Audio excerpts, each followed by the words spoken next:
Mateus capítulo 5, versículo 14.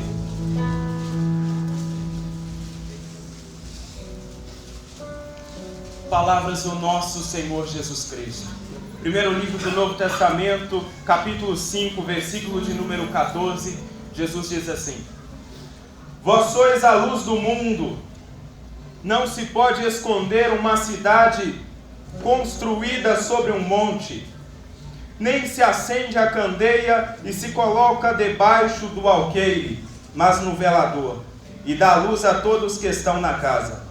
Assim resplandeça a vossa luz diante dos homens, para que vejam as vossas boas obras e glorifiquem o vosso Pai que estás nos céus. Vamos orar mais uma vez, queridos. Pai,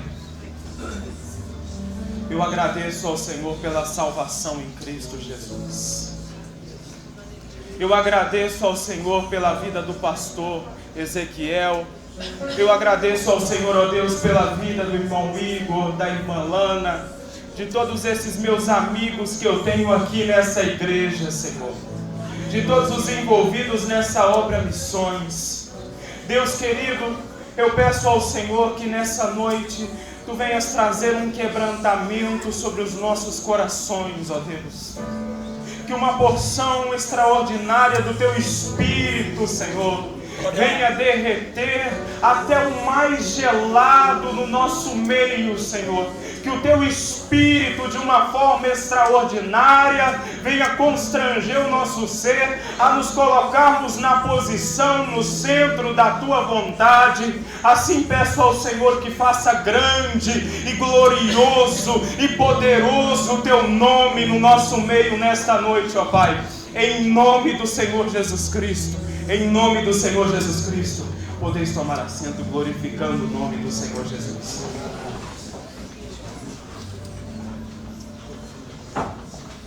Queridos,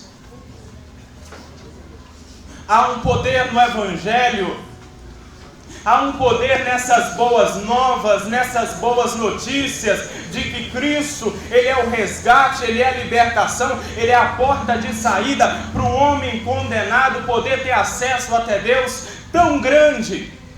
Há um poder neste Evangelho, nessas Sagradas Escrituras, em uma pregação, que eu costumo dizer que no momento da pregação é o período em que o futuro da nossa eternidade pode estar sendo definido.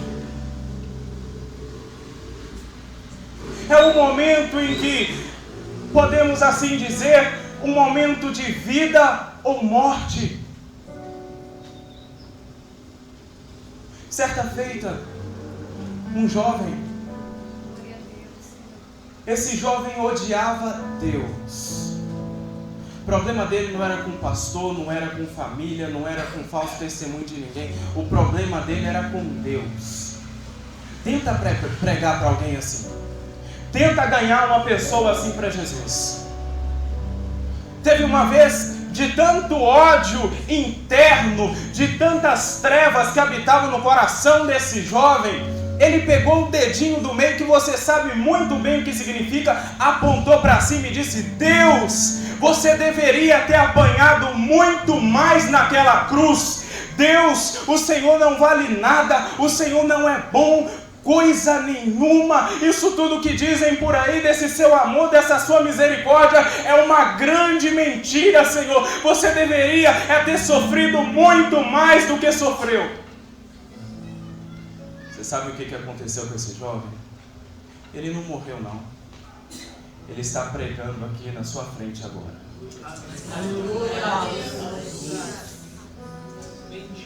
Há poder no Evangelho de Jesus Cristo.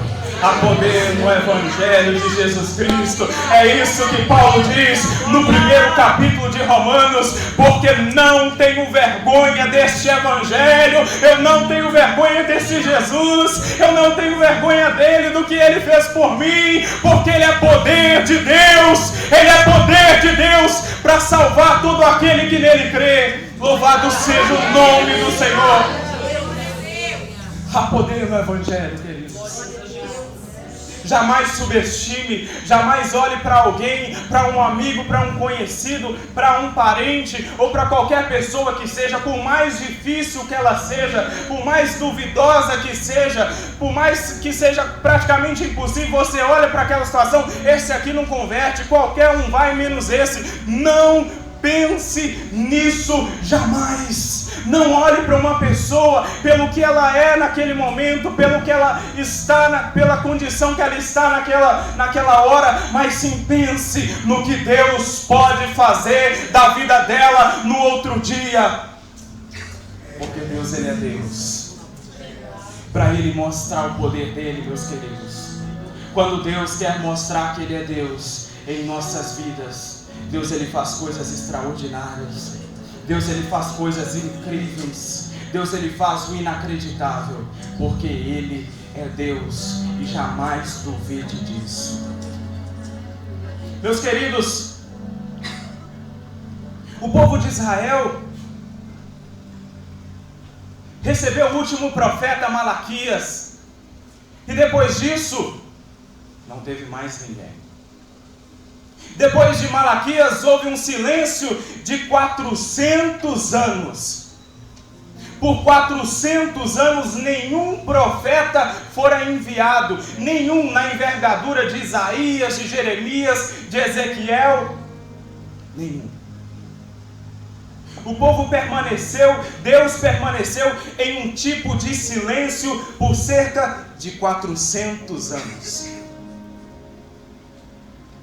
Nesse momento, nesse período, os romanos, o Império de Roma veio e fez do povo de Israel, que estava bastante enfraquecido por vir do cativeiro, da prisão na Babilônia,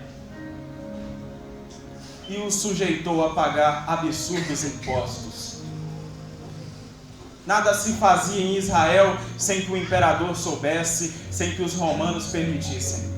O povo estava completamente escravo, praticamente algemados, podemos assim dizer, à ideologia romana. Um povo herdeiro, descendência de Abraão, herdeiros de promessas maravilhosas, agora estavam sendo obrigados a viver segundo as ordens de um império sujo, pagão, que não tinham a lei de Deus e muito menos o Deus de Israel como prioridade na sua forma de governo. Ali estava o povo de Deus. Só que havia um anúncio feito por meio dos profetas de que um Messias viria, de que um libertador de Israel, ele viria para libertar o povo de Israel. Isaías falou bastante a respeito desse Messias. Havia promessas extraordinárias a respeito da restauração de Israel, a respeito de Israel ser novamente a linda flor entre as demais nações, a respeito de Israel estar numa prosperidade novamente. Havia maravilhosas promessas acerca do povo de Deus que até então estava cativo. E o povo nutria essa esperança. Ele vai chegar. O Messias vai chegar. O nosso libertador vai chegar. A profecia dos profetas vai se cumprir. Lia-se na lei a respeito desse Messias, cria-se, fazia-se orações e se esperava ansiosamente, com um anelo, porque a palavra anelo significa desejo ardente, e assim estava no coração de cada judeu, de cada israelita, para que o Messias viesse e libertassem eles da escravidão do Império Romano. No meio disso tudo, dessa expectativa, surge-se um grupo chamado de zelotes. Esses zelotes eram os radicais, eram os xiitas, uma espécie de terroristas judeus. Eles queriam mesmo era empunhar a espada, aguardavam mesmo que chegasse um Messias guerreiro, um Messias que viesse com um poder militar, que reunisse todo o povo de Israel para uma grande revolução, para uma grande revolta contra o Império Romano, para que se fizesse guerra contra César, contra o imperador, e destruísse a fio da espada todo o Império Romano e eliminasse Roma da face da terra. Esses eram os zelotes. Viviam com a mão na espada, com uma expectativa guerreira, inspirados em Josué, inspirados em Davi. O Messias vai chegar, o libertador vai chegar, e nós vamos nos juntar a ele, e ele virá com grande poder, ele virá com grande majestade, e vai nos liderar, nos passará todas as suas estratégias de guerra. Nós vamos lutar contra o Império Romano, nós vamos lutar contra os nossos inimigos, nós vamos destruí-los ao fio da espada. Depois de 400 anos de silêncio, esse silêncio é quebrado com a chegada de João Batista, a voz do deserto. A voz do que clama do deserto dizia: arrependei-vos, arrependei-vos, arrependei-vos, convertei-vos dos seus maus caminhos, produzi frutos dignos de arrependimento, mudem de vida, parem de ser o que vocês são, abandonem o pecado, o machado já está posto sobre a raiz, Deus está furioso, porque vocês mataram os profetas, porque vocês negligenciaram, porque vocês sempre pecaram contra Deus. Agora arrependam-se, arrependam-se, arrependam-se. João Batista estava estendendo o tapete vermelho para a chegada daquele que é muito maior do que ele. Queridos, quando João Batista pregava sobre arrependimento, quando João Batista pregava sobre julgamento, o povo entendia que precisavam de se arrepender, que precisavam de se converter. Entendiam, porque o histórico de Israel era um histórico pecador, era um histórico de pessoas que começavam a seguir, depois paravam, começavam a seguir, depois paravam, começavam a obedecer e depois desobedeciam. Não havia muita integridade. É só ler no livro de Juízes, você vai ver uma espécie de montanha russa na história do povo de Deus, alto e baixo, alto e baixo, alto e baixo, levanta, cai, levanta, cai, levanta, cai, obedece, desobedece, obedece, desobedece. Não há uma constância. A mensagem de João Batista foi uma mensagem quebrantadora, fez o povo se relembrar e realmente, nós somos pecadores mesmo. Realmente, nós sempre pecamos, nossos pais pecaram, os nossos pais sempre pecaram e nós também somos pecadores. É por isso que nós estamos na condição, nessa miséria que hoje nós vivemos, obrigados a pagar altíssimos impostos a esse império sujo, malvado, cruel, que não teme ao nosso Deus.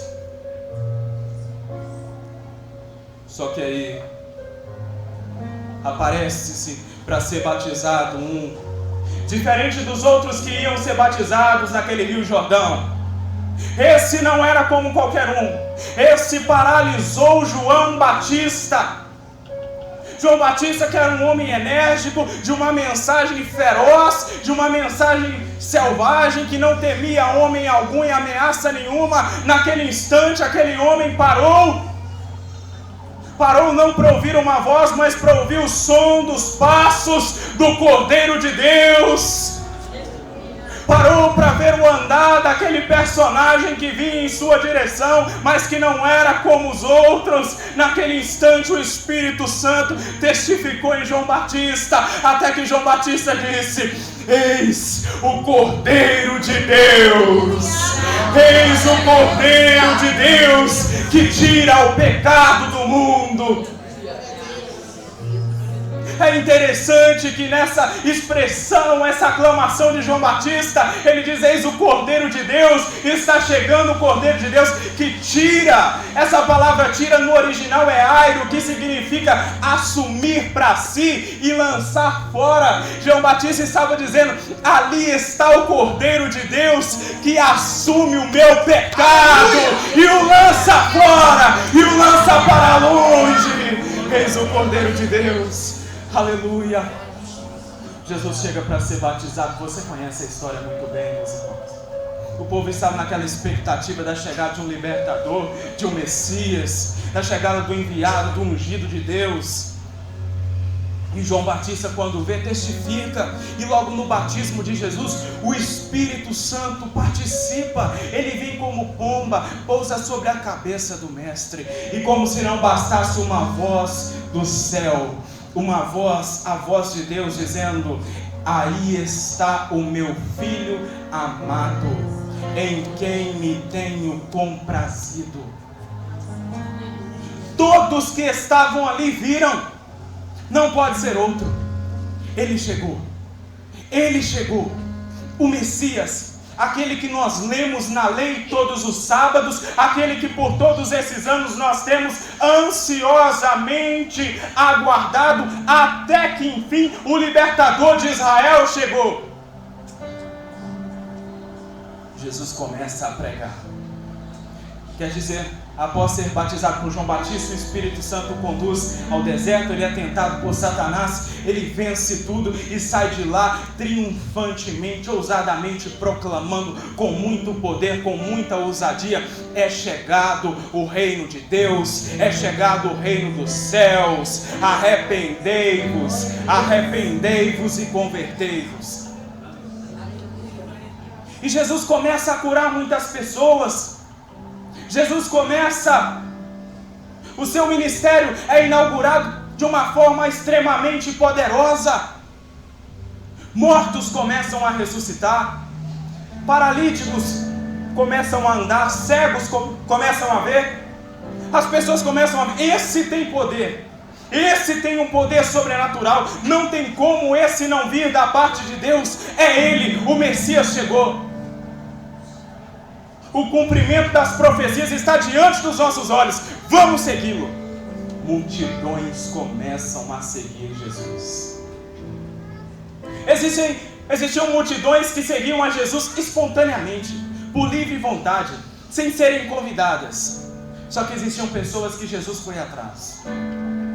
Sabe, meus irmãos, um dos primeiros discípulos de Jesus, Jesus não foi atrás, não foi até as escolas rabínicas, onde os mestres, pessoas completamente intelectuais, viviam aprendendo todos os dias a lei, aprendendo, amadurecendo, enchendo-se de conhecimento, decorando, memorizando a lei. Jesus não foi até essas escolas escolher os seus discípulos. Jesus não foi até os soldados, até os cavaleiros, até homens de guerra, até homens nobres, até pessoas que tinham uma alta posição social. Não! Jesus foi escolher seus discípulos no Mar da Galileia, onde pessoas simples, de profissões simples, viviam ali todos os dias pescando. Homens que não tinham muito conhecimento, que mais tarde, lá no capítulo 4 de Atos dos Apóstolos, você vai ver os religiosos dizendo sobre Pedro e João: esses homens estão pregando, estão anunciando esse discurso de uma forma tão bonita, mas eles são iletrados, eles são indoutos, são incultos, são semi-analfabetos, não estudaram nas nossas escolas, são pessoas comuns. Como que pode estar falando desse jeito? Jesus foi até pessoas simples. Sabe, queridos, às vezes nós subestimamos o que Deus pode fazer através de nossas vidas. Você olha para você e diz: eu não tenho nenhuma capacidade, eu não sou intelectual, eu tenho esse defeito, esse problema, eu não reúno tais características. O que eu poderia ser útil no reino de Deus? Como eu posso ser chamado de uma ferramenta nas mãos de Deus, se eu sou uma pessoa tão comum e tão simples?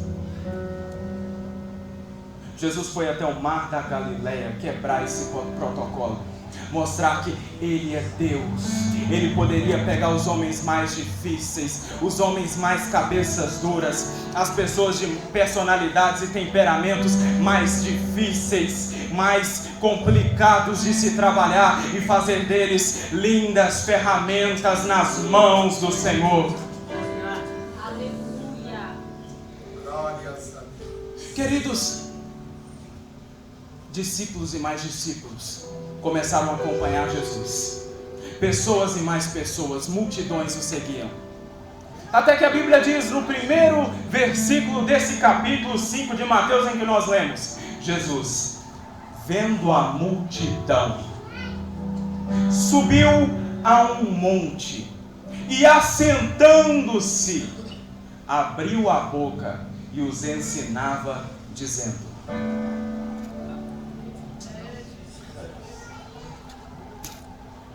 queridos, agora o Senhor Jesus, ao perceber a multidão, ele subiu a um monte. Lembra dos zelotes? Aqueles que estavam sempre com a mão na espada, querendo guerra, querendo que o Messias chegasse finalmente para destruir tudo, para fazer uma grande revolução. Queriam ver sangue esparramado pelas terras da Palestina. Queriam que o povo de Israel estivesse novamente como uma potência mundial a qualquer custo.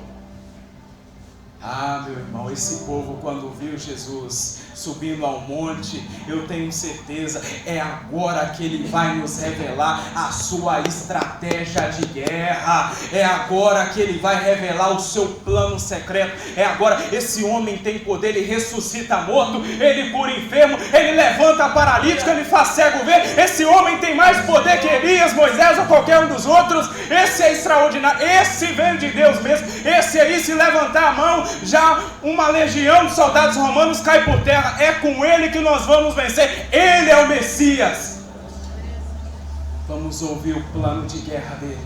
Vamos ouvir como, de que forma nós vamos torturar e vencer os nossos inimigos romanos. Vamos ouvir.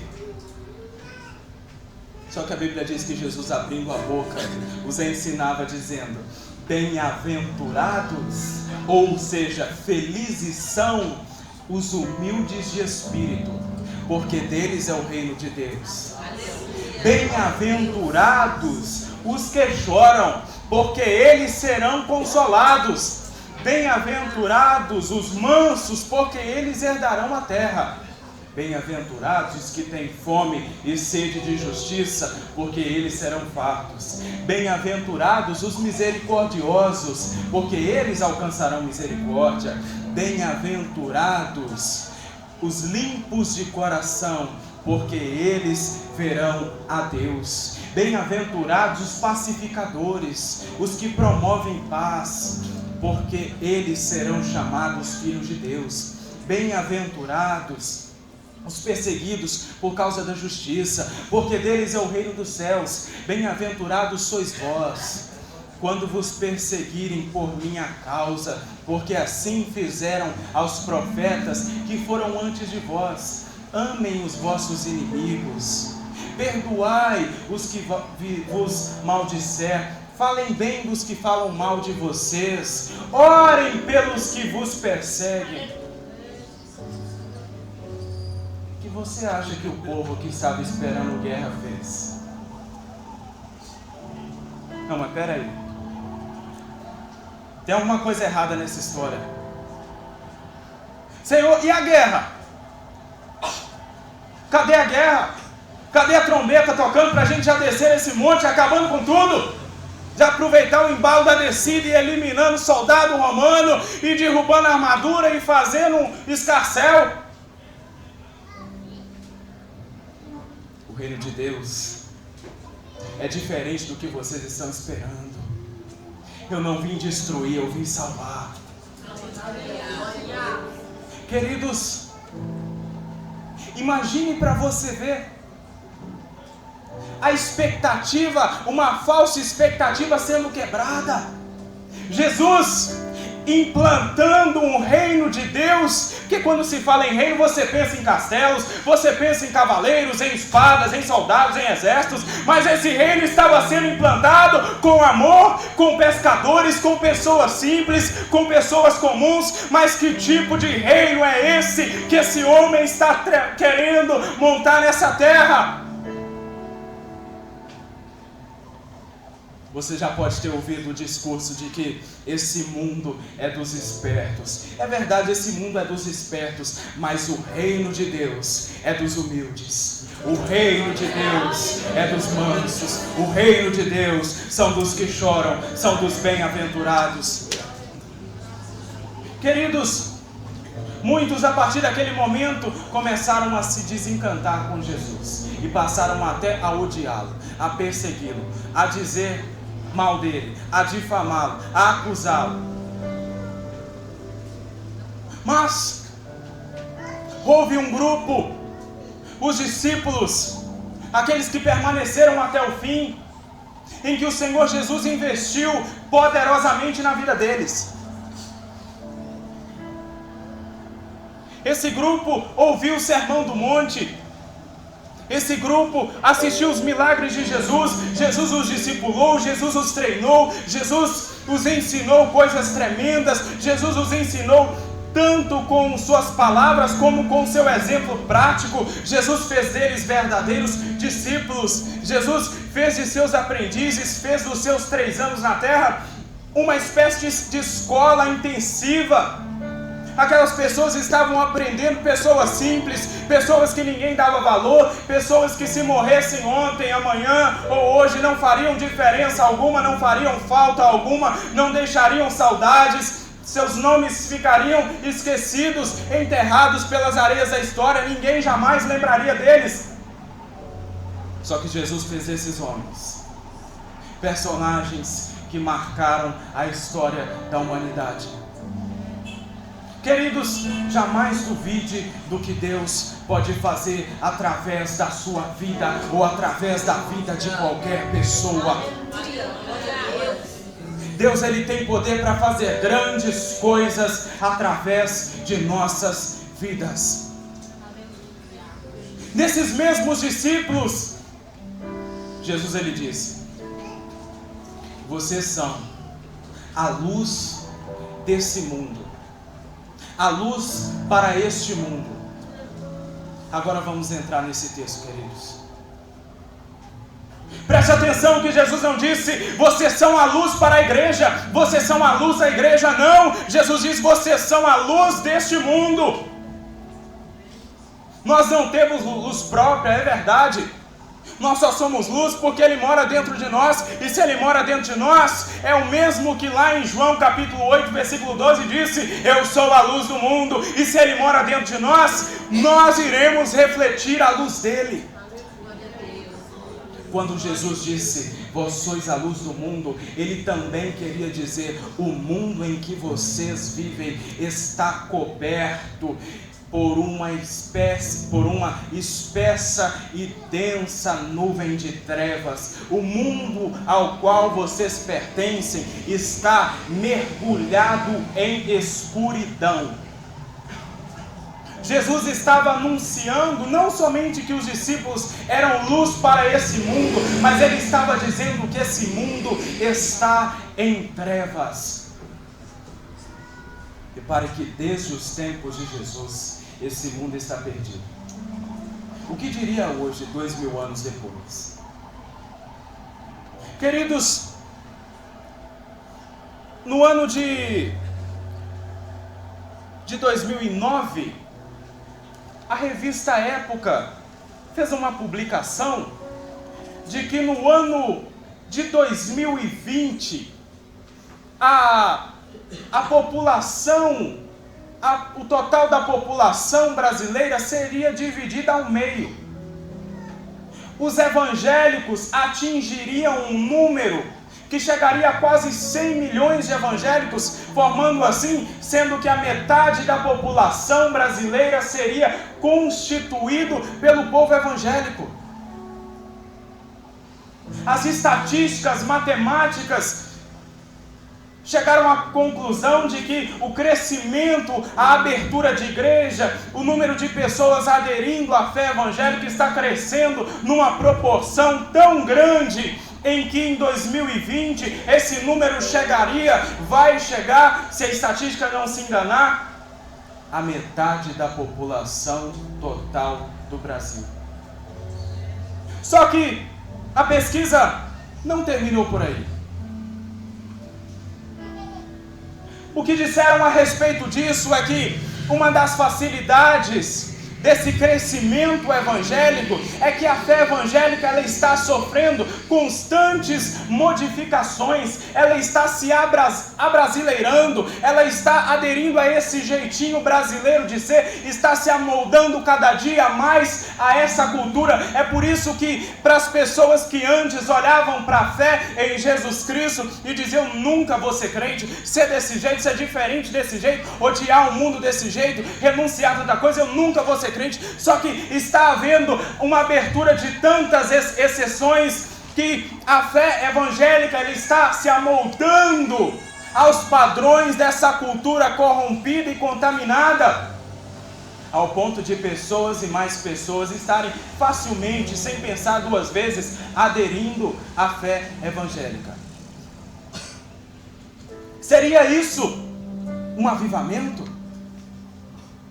Seria esse movimento, esse crescimento absurdo, esse crescimento grandioso, tremendo, de aberturas de igrejas, de pessoas se rendendo a apelos em massas? Poderemos chamar isso de avivamento?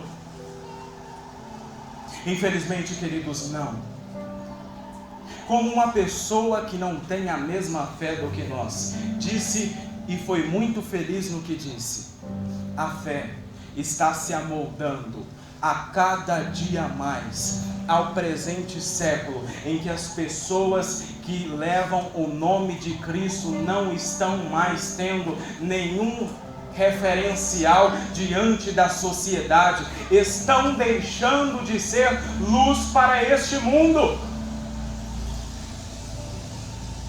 É uma luz que vem se apagando a cada dia que passa. Para cada cristão verdadeiro, existe uns 10 ou 100 que tem um péssimo testemunho. Quantas pessoas você já quis levar para Cristo e você foi respondido e reagiram de uma forma tão negativa, dizendo: eu ir para a sua igreja? Eu estudo com aquela menina que canta lá, eu já vi a mãe daquela pessoa lá, eu nesse mundão que eu estou muito melhor do que ela. Muitas das vezes, queridos, nós temos de servido como impedimento para a conversão das pessoas. A nossa vida tem sido pedra de tropeço para que pessoas sejam levadas a Cristo. Eu que deveria ajudar, contribuir, eu estou impedindo. Eu estou servindo de barreira, de obstáculo. Eu que deveria conduzir pessoas a Cristo, a minha vida que deveria ser uma luz, às vezes está conduzindo pessoas a trevas mais espessas do que antes elas estavam. A tendência que a pesquisa revelou é que os evangélicos iriam ficar cada vez mais flexibilizados à cultura. Antes, todos abominavam o funk. Era unânime. Todo evangélico abominava o funk.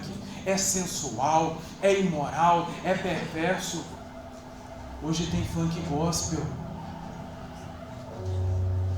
Antes, balada é coisa de ímpio. Hoje em Belo Horizonte, em algumas capitais, há igrejas promovendo baladas gospel. Os bares em que nós íamos entregar folhetos para que as pessoas se convertessem, abandonassem aquele lugar sujo, agora estão se abrindo bares evangélicos.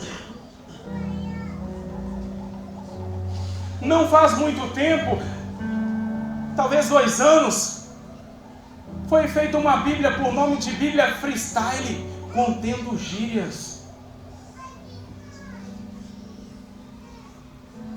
Gírias para não falar palavrões. com a intuição, mas a intenção é boa, irmão. A intenção é de trazer mais gente, a intenção é de atrair pessoas para Cristo, é de trazer aquele que gosta, é uma iscazinha, é um atrativo a mais. Meus queridos, se não vier por causa de Cristo, que não venha. Se não quiser Cristo, então que fique onde está, porque estamos aqui não porque Ele pode nos dar alguma coisa, ou porque Ele pode fazer conosco alguma coisa. Estamos aqui por causa dEle, porque dEle, por Ele e para Ele são todas as coisas. Glória, pois, a Ele eternamente. Amém. Meus queridos, mas esse fenômeno está acontecendo. Aqueles que antes protestavam contra esse mundo, agora não estão protestando mais. Aqueles que antes eram taxados de protestantes, eram humilhados por causa da fé, agora estão deixando de serem ridicularizados. Não é porque a perseguição está diminuindo, não, mas é porque o nosso nível de referência está diminuindo, é porque nós estamos concordando a cada dia mais com coisas que nós deveríamos estar abominando. Assim, aquele que era luz já não é mais luz. Deus fez de cada discípulo uma luz, um ponto de referência. Você pode olhar para a sua vida e dizer: a minha família é a mais complicada, eu sou coluna na minha casa, irmão. Eu venho de uma parentela toda difícil, é gente que mexe com droga, é gente preso, é parente difícil. A minha sala de aula é terrível, só tem gente doida, só tem gente que odeia Deus, só tem gente que não quer Jesus de jeito nenhum. Você está ali para ser luz. Missão, meu querido, começa quando o caráter de Cristo está na minha vida. Sabe por que Jesus disse: os mansos, os pacificadores, os que choram, os que têm fome de justiça, os misericordiosos? Em outras palavras, Jesus estava dizendo: felizes são vocês que se parecem comigo. Bem-aventurados são vocês que se assemelham a mim. Bem-aventurados são vocês, cristãos de Antioquia, porque quando o povo daquela época viu aqueles cristãos, a forma com que eles viviam, a maneira com que eles se tratavam, a maneira com que eles se respeitavam, eles chamaram os cristãos de Antioquia de cristãos. Chamaram aqueles irmãos de cristãos, porque eles se pareciam com Cristo. Não havia placa, não havia nenhuma camisa neles dizendo: eu amo missões, eu amo a Jesus, 100% Jesus. Não, mas a maneira com que eles viviam foi o meio que os ímpios daquela época, as pessoas que viviam em trevas, identificaram Cristo. Não tem lógica, esse povo se parece com o Nazareno, esse povo se parece com Jesus de Nazaré, esse povo anda como ele, fala como ele, segue à risca o que ele ensinou, as suas ordens, os seus mandamentos. Vamos chamá-los de cristãos. Conta-se a história de um missionário que passou muito tempo fazendo missões entre uma tribo indígena, e ali Deus usou ele tremendamente.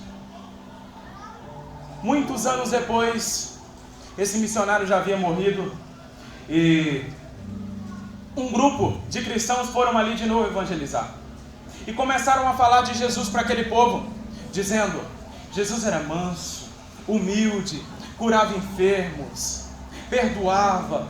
Jesus era tremendo, respeitava, valorizava as mulheres. Jesus transmitia paz. Jesus era maravilhoso. Jesus, a sua própria presença, o seu exemplo, Jesus era magnífico. Os índios daquela tribo, eles disseram: como é que é o nome desse aí mesmo que vocês estão pregando? É Jesus. Ah, ele já esteve aqui. Não, mas espera aí. Aquele grupo de evangelistas disseram: esse Jesus, ele morreu tem 2000 anos, ele ressuscitou, ele está no céu, ele não pode estar aqui de novo. Não, esse Jesus, ele esteve aí. Quer ver? Vamos buscar uma foto ali. Foram lá e buscaram uma foto em preto e branco, que era a qualidade da fotografia daquela época, e mostraram a foto do missionário. Está aqui, ó, Jesus, Ele é manso do jeito que vocês falam, ele transmite paz. Quando ele falava, os nossos pais diziam que uma paz invadia todos os corações. Ele perdoava, ele falava sobre o Deus do céu, ele era pacificador. Ele, quando tinha briga, ele separava na hora, ele respeitava, ele valorizava as mulheres. Isso aqui, Jesus.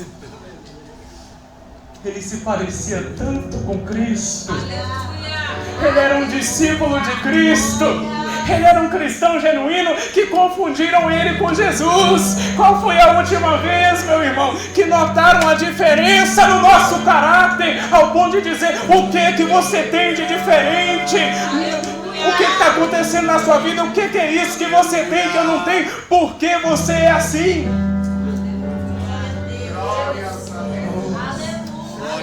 Louvado seja o nome do Senhor. Glória. Queridos, missão é uma coisa que se começa com o caráter de Cristo em nós. Missão não é responsabilidade do Igor, do pastor Ezequiel, da Lana, dos obreiros, dos evangelistas. Missão não é responsabilidade de um grupo específico. Aquele é o departamento que cuida de missão. Aquele é o departamento que ora. Eu não preciso de orar porque já tem quem ora por mim. Eu não preciso de evangelizar porque já tem quem faz isso por mim. Missão é uma responsabilidade de cada discípulo de Jesus. Missão é uma tarefa individual. Sabe o que é fazer missão, meu querido? Missão, apesar de haver uma necessidade de evangelização mundial, e que há, mas missão é uma coisa que é feita, é uma missão que é cumprida, é uma tarefa que ela é colocada em prática no dia a dia. A partir do momento em que eu abro os olhos ainda na minha cama, eu estou em missão. A partir do momento em que Deus me deu mais um dia de vida, eu estou em missão. Missão começa quando nós entregamos nossa vida a Cristo. Lembra do Gadareno? Jesus enfrentou uma tempestade, aquietou o mar, aquietou a tempestade para ir encontrar com aquele homem. E chegando lá, via um homem que ele andava pulando de sepulcro em sepulcro, vivia no cemitério. Já tentaram prender ele várias vezes e ele quebrava todas as correntes. O homem era terrível. Deve ser daí que tiraram a lenda do lobisomem, eu não sei. Mas, meus queridos, ninguém conseguia deter aquele homem. Jesus foi lá, repreendeu o espírito imundo, e de repente viram aquele homem que andava nu, descalço, feito um animal selvagem, sentado, são, curado, em perfeitas condições mentais. Só que o povo não gostou de Jesus estar ali, estava perturbando muito, mandaram ele embora. E aquele homem que foi liberto por Jesus, ele foi até o barco. Jesus já estava no barco pronto para ir embora com seus discípulos. E ele fez um pedido: Senhor, eu posso ir com você? Eu quero te seguir para onde o Senhor vai. Eu posso ir com você, Senhor? Jesus disse para ele: sim, vem comigo. Não. Jesus disse para ele: não, você não vai vir comigo, eu vou continuar com você, eu vou continuar em você, mas vai aos teus e anuncia as grandes obras que Deus lhe tem feito. E a Bíblia diz que ele, cumprindo a ordem de Jesus, foi e começou a anunciar as grandezas de Deus. Lembra da mulher samaritana? Inclusive foi a última mensagem que eu preguei aqui no ano passado, no Congresso dos Adolescentes, João capítulo 4.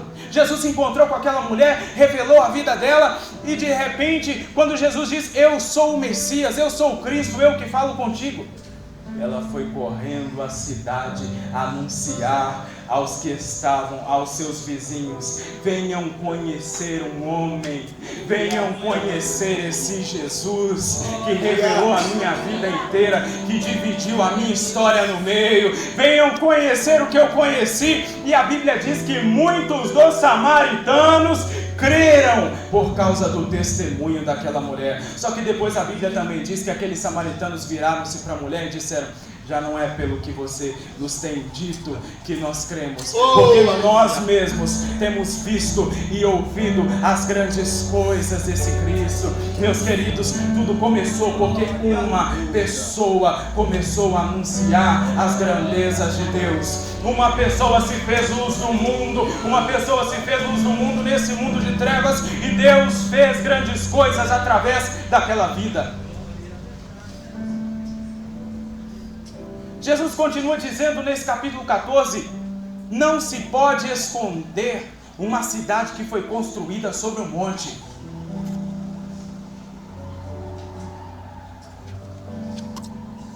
Queridos, não havia postes naquela época, não havia iluminação, lanterna, nada disso, energia elétrica, pilha, farol de carro, nada. A única iluminação em que o povo tinha era fogo. Fogo que se acendia fogueira, se acendia lamparina, se acendia a chamada candeia. Era o fogo. Fogo, o sol e a lua. Fora isso não havia nada.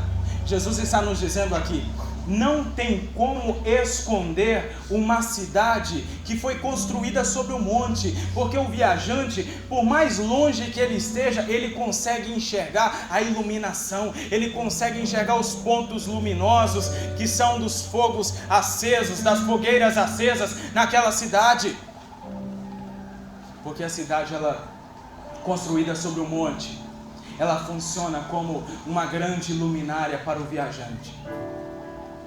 Jesus está dizendo, está ensinando uma coisa, de que é impossível deixar de ser notado uma cidade que foi construída sobre um monte, ainda mais na escuridão, porque ela vai brilhar, porque você vai ver os pontos luminosos de fogo aceso, de luminárias acesas, de fogueiras acesas, e ela vai servir para iluminar o caminho de quem estiver passando, ela vai servir de ponto de referência. Jesus está nos dizendo, é impossível não notar um cristão luz do mundo.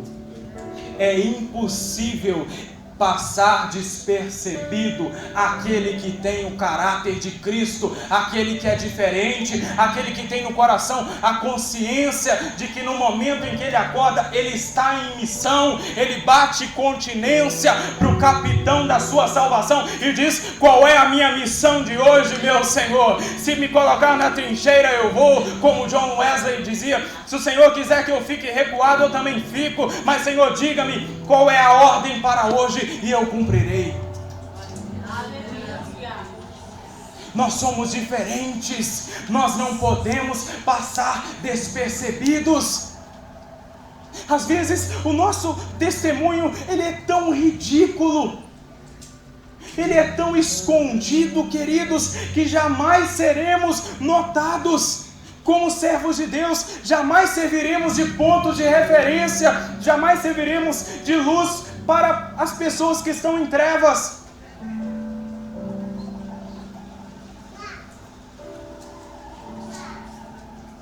A luz, ela dissipa as trevas. A luz, ela traz à mostra aquilo que estava escondido.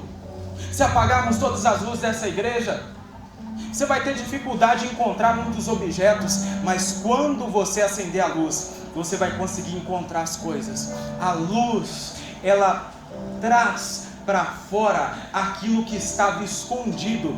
Quando um cristão luz do mundo está perto de uma pessoa que está em trevas, é comum essa pessoa se sentir ofendida, porque os pecados dela irão começar a corar pelo próprio rosto dela, as coisas que ela faz de errado vão começar a incomodá-la, ela verá o seu jeito santo, o seu jeito diferente de ser, e normalmente vai se comparar a você e vai dizer: eu não tenho o que ele tem.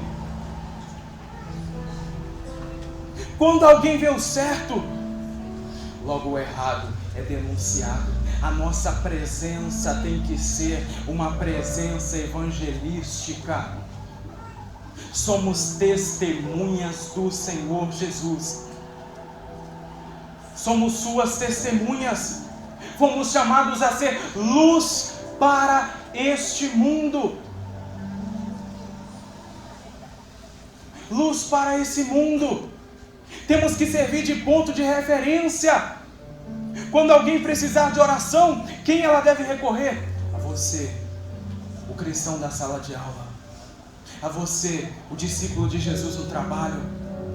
Sabe, queridos, quando eu entreguei minha vida a Jesus, muitos dos meus parentes começaram a duvidar de mim. Começaram a pensar que eu só fui para a igreja evangélica porque eu estava atrás de uma namorada ou de qualquer motivo assim. Só que eles viram que a mudança em mim foi tão profunda que aqueles que me perseguiram começaram a pedir para que eu fizesse culto na casa deles. Eu vi coisas extraordinárias, Deus realizando, Deus abrindo portas para a evangelização através do testemunho. O testemunho é a maior mensagem que você poderá pregar em toda a sua vida. Talvez você nunca subirá a um púlpito, talvez você nunca será convidado, terá uma agenda, mas se você tem testemunho, meu irmão, você é um dos maiores pregadores deste século. Você é um dos maiores mensageiros de Deus, que esse mundo não é digno de ter você pisando nele.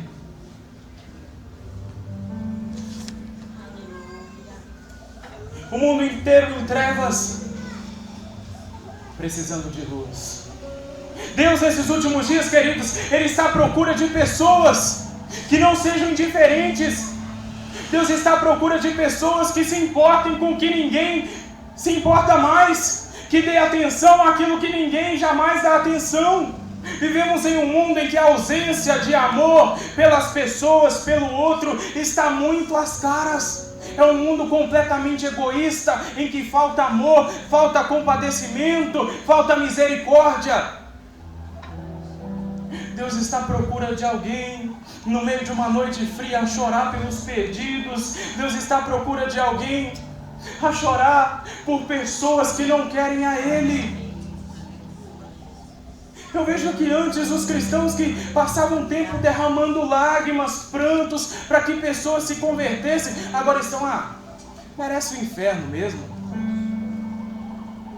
Vai ter o que merece. Está plantando, vai colher. Essa indiferença não pode endurecer nossos corações e transformá-lo em uma estátua de gesso. Isso não deve haver em nós. Eu me lembro que eu estava tão ansioso por querer pregar quando eu era um recém-convertido, e eu queria agenda, e eu orava: Senhor, quando terei minha oportunidade? Senhor, quando o pastor da minha igreja vai me dar um domingo? Senhor, quando eles vão me dar aquele microfone? Senhor, eu quero pregar, Senhor. Eu não queria oferta, eu não queria ficar famoso, eu só queria pregar, eu só queria compartilhar essa mensagem, dizer, anunciar as grandes coisas que Deus estava fazendo na minha vida. Eu tinha boas intenções, eu dizia: Senhor, me dá agenda, Senhor, me dá convites, eu quero pregar, Senhor. Deus ouviu aquilo ali e disse: você quer agenda? Chega lá no portão da sua casa, olha para fora, aí está a sua agenda. Meus irmãos, depois de uma martelada na minha cabeça dessa, eu tomei vergonha na cara e disse: Senhor, eu estava errado até então, agora eu vou para o lugar onde o Senhor quer que eu vá. Tu quer que eu pregue nas ruas, então eu vou, Senhor. E queridos, eu não sabia muito, mas sim, com alguns folhetos, com uma Bíblia e com roupas que Deus já tinha aberto as portas para que eu pudesse ter, eu comecei a sair pelas ruas e orando: Deus, põe em meu caminho os mais difíceis, os mais complicados, os mais duros, aqueles que as pessoas, as igrejas abandonaram, desamparados. Deus, me dá os mais difíceis, mostra que o Senhor é Deus. E comecei a ver, depois de muita luta, depois de muitas lágrimas, depois de muito preço sendo pago, vidas se converterem, pessoas sendo enviadas a casas de recuperação, famílias sendo restauradas, porque alguém simples, um adolescente, sem muito conhecimento, sem muito conteúdo, mas disse: Deus, se é na minha vida, eu vou nos becos escuros, eu vou olhar nos olhos de um viciado, Senhor, eu vou conversar com a prostituta, eu vou ver o que precisa ser feito. Me dá, Senhor, me dá as palavras. Eu não sei falar direito, Senhor. Eu venho do fundo de uma sala de aula em que eu tinha até vergonha de levantar a mão para dizer meu nome na hora da chamada. Eu não tenho muita capacidade, mas vem comigo que eu vou, Deus. Meus irmãos. Meus irmãos, como nós precisamos de paixão pelas almas. Deus, nesses últimos dias, quer pessoas que chorem com Ele pelos perdidos, quer pessoas que ainda derramem lágrimas. Quando há tantas festas no nosso meio, Deus procura os que choram, Deus procura os que estão prontos a derramar prantos. Quanto tempo faz que você não chora pelo aquele seu parente difícil, pelo aquele seu parente que aos seus olhos não vale nada, aos olhos da sociedade nunca terá um encontro com Deus? Quanto tempo faz que você não chora pelo seu avô que está indo para o inferno, pelo seu pai, pela sua mãe, pelos seus colegas da escola? São almas eternas que nesse momento podem estar sendo mortos, que nesse momento você pode ouvir a notícia daqui a pouco de que eles não existem mais. Sem lágrimas não haverá bem-aventurança, porque bem-aventurados são os que choram. Oh, meus irmãos, Deus nesses últimos dias está à procura de pessoas que chorem com Ele pelos perdidos.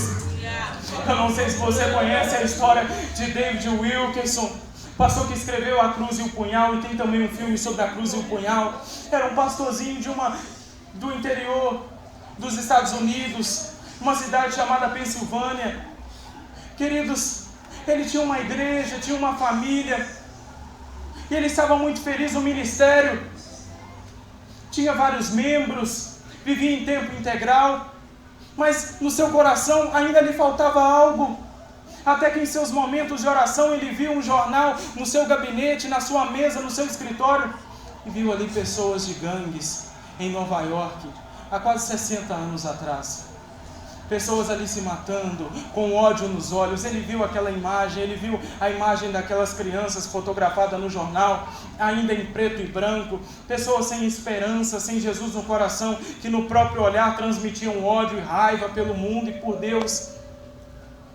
David Wilkerson disse: eu vou até eles. Tem muita gente por aqui. Tem gente que pode continuar essa obra aqui. Eu vou até essas pessoas. E chegando lá, ele não tinha um ponto de referência, não conhecia ninguém, mas a única coisa que ele tinha era uma Bíblia, um joelho para se dobrar e os olhos para derramarem lágrimas. E Deus começou a converter os líderes de gangues, e Deus começou a converter gangues inteiras, prostitutas. Foi daí que nasceu o Desafio Jovem, que são clínicas de recuperação espalhadas pelo mundo inteiro. Mas tudo porque um homem na Broadway, uma das ruas principais de Nova York, ele se assentou no hidrômetro, vendo aqueles gangsters compartilhando heroína. Ele começou a chorar: Deus, toca esses corações, Deus, toca esses corações, visita, Senhor, visita os Estados Unidos. Foi quando Deus começou a derramar do seu Espírito e a converter pessoas naquele lugar. Ou como um salmista que dizia: rios de águas correm dos meus olhos, porque os homens não guardam a tua lei.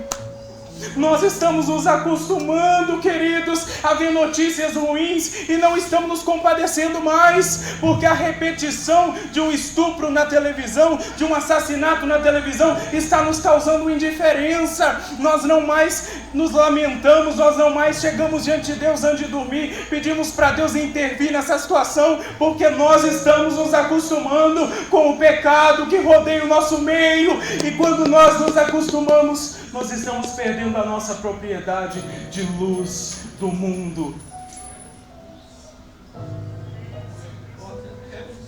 Oh, como Evan Roberts, no país de Gales, com 13 anos de idade, ele ia para a igreja sempre, ele se trancava no quarto sempre, orando por 1 ano, 2, 3, 5, 4, 10, 11, 12, 13 anos. Ele dizia: Deus, me enche do Espírito, Deus me enche do Espírito, Deus me enche do Espírito, porque eu quero pregar o teu evangelho. Essas pessoas precisam de conhecer o Senhor. Foi quando Deus despejou um avivamento no país de Gales, e pessoas e mais pessoas começaram a se arrepender, tudo porque um adolescente de 13 anos, que ninguém dava nada, começou a dobrar os joelhos por 13 anos. Quando ele tinha 26 anos, Deus respondeu a oração de Evan Roberts e disse: está pronto, toma aí o Espírito que por 13 anos você pediu, tudo porque um adolescente estava dizendo: Deus, me enche do Espírito, me enche do Espírito.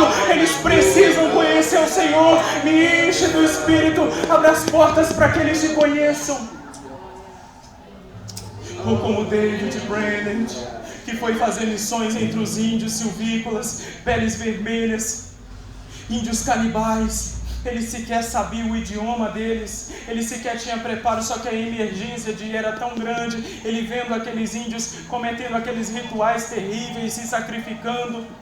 Aquele jovenzinho americano montado em seu cavalo, queridos, ele estava ali, sem um intérprete. A única coisa que ele fez foi: Deus, salva essas pessoas, Deus, salva essas pessoas, eu não sei nem como pregar a eles. Foi quando Deus levantou um intérprete, só que esse intérprete, ele era um alcoólatra. Muitas das vezes David Brainerd ia pregar e o seu intérprete estava bêbado, estava completamente embriagado.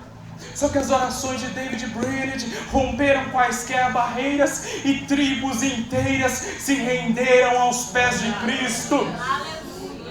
Ou como o reformador da Escócia, John Knox: Senhor, dá-me a Escócia ou morrerei. Senhor, dá-me a Escócia. Senhor, homens que queriam o país inteiro rendido aos pés de Cristo. Será que você hoje é um coração quebrantado, em que Deus pode olhar e despejar tristeza no seu coração pelos pecadores?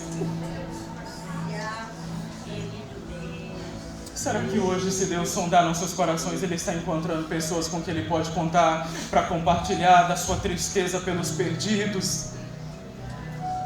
Deus está procurando pessoas que chorem pelas almas perdidas hoje.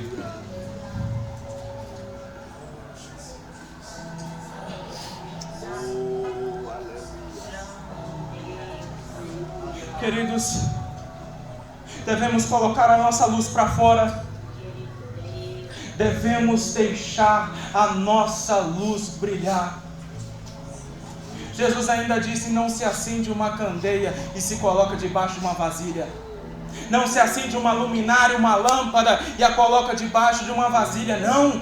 Deus acendeu você para que você brilhe na sua escola, brilhe na sua família, seja um ponto de referência no seu bairro, que sejamos conhecidos como cristãos piedosos, como pontos de referência, como testemunhas de Cristo. Às vezes nós somos conhecidos pelo time que nós torcemos, às vezes você é conhecido pelo seu temperamento duro, pela sua personalidade difícil de lidar, mas nós temos que ser conhecidos por Cristo, por seguidores de Cristo, por discípulos do Cordeiro de Deus.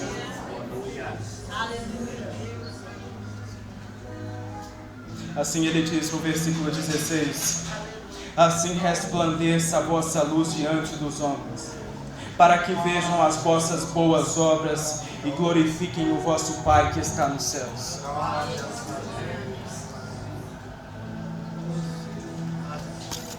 Queridos, ponha a sua luz para fora. Olha o que ele está dizendo aqui: resplandeça, brilhe, dê as caras.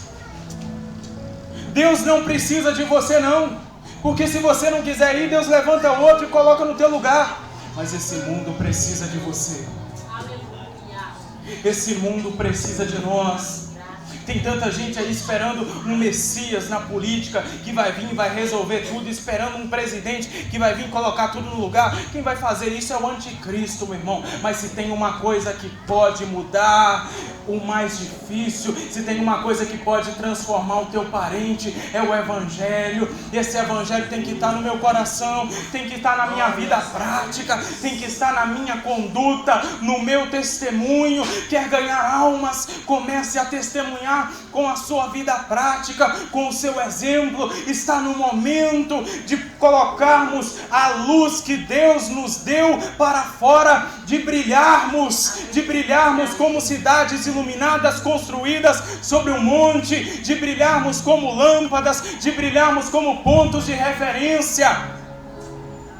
É impossível aquele que é luz do mundo estar em nós e nós não estarmos brilhando. É impossível Jesus estar em nós, Jesus está no nosso caráter, Jesus está na nossa vida e a nossa identidade de servo de Deus não ser notada.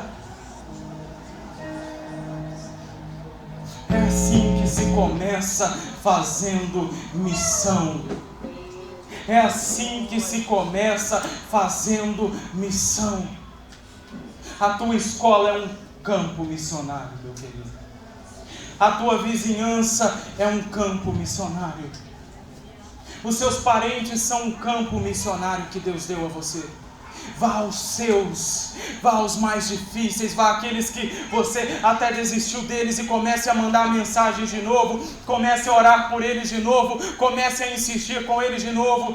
Ganhe-os para Deus, insista até que o Espírito Santo de Deus invada aqueles corações de portões de ferro, arrebente com tudo e lhes mostre a soberana luz de Deus. Glórias a Deus. Queridos, nós somos as testemunhas de Jesus. Somos as pessoas simples que Jesus investiu em nós. Somos aqueles aos quais Deus apontou o dedo santo dele para as nossas vidas e fez de nós suas testemunhas. Portanto, ponha a sua luz para fora. Ponha a sua luz e brilhe nesse mundo de trevas.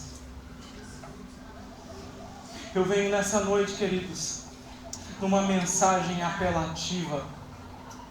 Numa mensagem apelativa para que os cristãos do Parque Dom Joanérico ponham a sua luz para fora.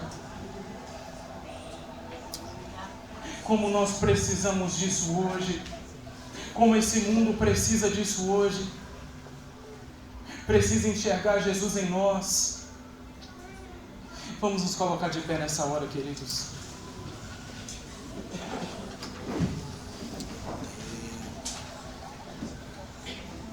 Feche os seus olhos, curve a sua cabeça. Lembra dessas pessoas que você não visita mais. Lembra dessas pessoas que você convive todos os dias. São almas eternas. São pessoas eternas. São almas eternas em que Deus vai requerer das suas mãos. E a nossa missão é de compartilharmos a ela esse Evangelho. Às vezes o que está faltando para ela se converter, ela vê Jesus em você. É porque ela não tem visto Jesus em você. É porque ela não tem visto Jesus no meio de tanta raiva, no meio desse temperamento estourado, no meio desse testemunho duvidoso. Mas a partir do momento em que ela vê Jesus na sua vida, em que você se posicionar diante de Deus e ser uma testemunha, uma luz para esse mundo, a partir de hoje, ela irá se converter, porque ela vai ver a diferença na sua vida. Eu quero convidar aqui à frente, você que sentiu no coração que essa palavra mexeu com você, que essa palavra sobre ser testemunha, sobre ser luz para o mundo, mexeu com você, eu quero convidá-lo aqui à frente. Eu quero interceder a Deus pela sua vida. Você que a partir de hoje concluiu no seu coração: quero ser diferente, eu quero que as pessoas vejam Jesus na minha vida. Eu quero que a minha identidade de cristão, de servo de Deus, seja notada. Eu quero ser diferente. Eu quero ganhar almas através do meu testemunho. Eu quero mudar a partir de hoje. Eu quero me posicionar diante de Deus. Eu quero brilhar, eu quero resplandecer. Eu quero que almas sejam ganhas. Eu quero que a missão do ID, lida mais cedo pelo nosso pastor, seja cumprida através da minha vida. O ID de Jesus. Vamos orar, queridos. Pai, Tu és santo, Tu és maravilhoso, Deus. A Tua palavra, Senhor, fora ministrada. Espírito Santo, como nós precisamos, ó Deus, de brilhar a Tua imagem nas nossas vidas.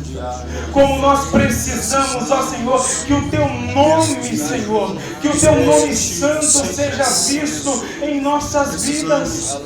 Quantas pessoas não estão nas nossas mãos, quantas almas, ó Deus, não estão diante de nós. Espírito Santo, nos ajude a brilhar, Senhor, nos ajude a sair daqui brilhando, nos ajude a sair daqui com o caráter de Cristo. Eu peço que o Senhor transforme os corações nessa hora.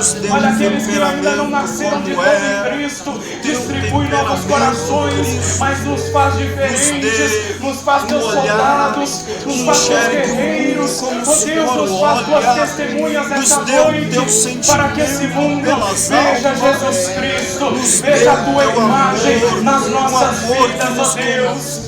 Espírito Santo, enche do teu poder, enche de paixão pelas almas, enche da vontade, da sede de levar pessoas a Cristo.